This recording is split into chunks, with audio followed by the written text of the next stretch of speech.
அன்பிற்கினிய இல்லாமல்ல அல்லாஹ் நல்லடியார்களே, சாப்பிடுவதனுடைய ஒழுங்குமுறைகளை பார்த்து வருகிறோம். அதில் இறுதியாக ஒரு 3 ஹதீஸ் மட்டும் இருக்குது. அந்த செய்தியும் நாம் இன்றைய தினம் பார்க்க இருக்கின்றோம். இப்போ அல்லாஹுடைய தூதர் அவர்கள் சொல்லுகின்றார்கள், கால இதா உலிஅல் அஷாஉ வ அகீமத் அஸ்ஸலாத்து ஃபப்தஉ பில் அஷாய். நபி ஸல்லல்லாஹு அலைஹி வஸல்லம் கூறினார்கள், இரவு உணவு உங்களுக்கு முன்னால் உணவு வைக்கப்பட்டிருக்கிறது, தொழுகைக்கு நேரமாயிடுச்சு. தொழுகைக்கு நேரமாக உங்களுக்கு முன்னால் உணவு வைக்கப்பட்டால் முதலில் என்ன செய்ய வேண்டும்? முதல்ல போயிட்டு என்ன செய்யணும்? தொழுவ தானே போகணும், அப்படி தானே? ஆனால் அல்லாஹ்வுடைய தூதர் அவர்கள் என்ன சொல்கிறாங்க அப்படின்னா, உணவு உங்களுக்கு முன் வைக்கப்பட்டால் முதல்ல நீங்கள் என்ன செய்யுங்கன்னா சாப்பிடுங்கன்றாங்க ரசூலுல்லாஹ். முதல்ல என்ன செய்யுங்க? சாப்பிட்டுட்டு பிறகு நீங்கள் என்ன செய்யுங்கள்? தொலை செல்லுங்கள் என்று சொல்கிறாங்க. ஏன் அல்லாஹ்வுடைய தூதர் இப்படி சொல்கிறாங்க அப்படின்னா, இப்போ சாப்பாடு வைக்கப்பட்ட உடனே அதை நம்ம சாப்பிடாமல் போய் தொழுவோம்னா நம்முடைய அந்த பசியில் என்ன இருக்கும்? அல்லாஹ்வுடைய ஞாபகம் இருக்குமா, இல்லை உணவுடைய ஞாபகம் இருக்குமா? சாப்பாடு வச்சாங்களே, சாப்பிடாம அதுக்குள்ளேயே தொழுகை நேரம் வந்துருச்சு, சாப்பாடுன்ற அந்த எண்ணம் இருந்து கொண்டே இருக்கணும். அப்போ தொழுகைக்கு இது தடையாக ஆகிவிடக்கூடாது என்பதற்காக அல்லாஹ்வுடைய தூதர் என்ன சொல்கிறாங்கன்னா, உங்களுக்கு முன்னால் சாப்பாடு வைக்கப்பட்டால் முதல்ல நீங்கள் என்ன செஞ்சுருங்க? பசிச்சிச்சுன்னா சாப்பிட்ருங்க அப்படின்றாங்க. தூக்கம் வந்துருச்சுன்னா தூங்கிடுங்க அப்படிங்கிறாங்க. ஆனால் கடமையான தொழுகைக்கு அப்படி வராது. இப்போ இரவு தொழுகை இருக்குது. சில நபி தோழிவர்கள் என்ன செஞ்சாங்க? ரசூலுல்லாஹ்வுடைய மனைவிமார்களோ ஒரு மனைவி என்ன செஞ்சாங்க அப்படின்னா, கயிறை கட்டிட்டு தூங்கி விழுந்துடக்கூடாது, கயிறை கட்டிக்கிட்டு தொழுகிறாங்க. ஏமா கயிறை கட்டிட்டு தொழுகிறீங்க?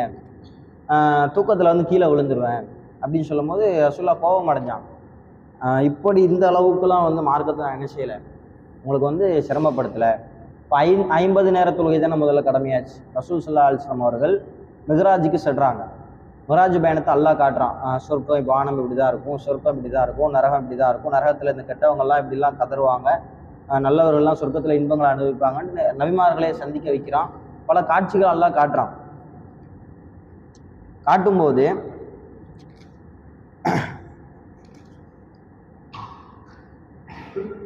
இப்போ நபிமார்களை அல்லாஹ் காட்டும்போது நிறைய விஷயங்களை வந்து அல்லாஹ் என்ன செய்யறான் அப்படின்னு சொன்னால், மிஹ்ராஜ் பயணத்தில் ரசூல் ஸல்லல்லாஹு அலைஹி வஸல்லம் அவர்களுக்கு கற்றுக் கொடுக்குறான்.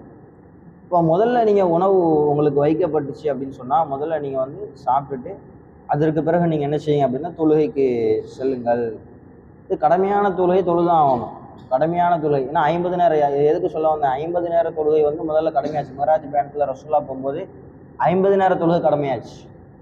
அப்போ மூசா அலைஹிஸ்ஸலாம் அவங்க சொல்கிறாங்க, உங்களுடைய சமுதாயத்தினர் என்ன செஞ்ச மாட்டாங்க, என்னுடைய சமுதாயத்தில் நான் என்னுடைய அனுபவத்தில் சொல்கிறேன், இதுக்கு முன்னால் உள்ள அனுபவம், எப்போவுமே அனுபவம் உள்ளவங்கள்ட்ட கேட்டால் தான் தெரியும் அவருடைய அனுபவம் என்ன அப்படின்னு சொல்லி.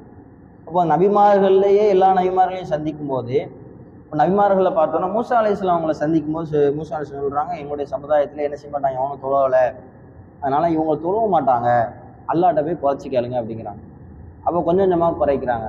40 ஆகுது, 30 ஆகுது, 20 ஆகுது, 10 ஆகுது, 5 ஆகுது. இப்போ 5 நேர தொழுகை அல்லாஹ் கடமையாக்குறான்.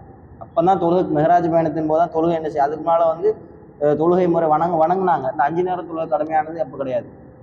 அப்போது இறைவனை வணங்கும் போது அந்த 5 நேர தொழுகை கடமையான அப்பவும் மூசா அலைஹிஸ்ஸலாம் சொல்கிறாங்க, 5 நேரமும் தொழ மாட்டாங்க அந்த மக்கள்.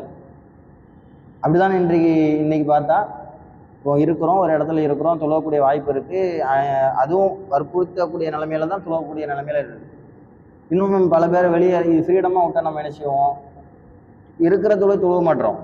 அப்போவே மூசா அலைஹிஸ்ஸலாம் அவங்க சொல்கிறாங்க 5 நேர தொழுகையும் தொழ மாட்டாங்க. அப்போ ரசூலுல்லாஹ் வந்து என்ன செஞ்சாங்க, ஒரு கட்டத்தில் இதுக்கு மேலே அல்லாஹ்ட்ட கேட்க நான் வெட்கப்படுறேன், இன்னும் குறைச்சி கேட்க வெட்கப்படுறேன் அப்படின்னு சொல்லிட்டு ரசூலுல்லாஹ் இந்த 5 நேர தொழுகை இருக்கட்டும் அப்படின்னு சொன்னாங்க.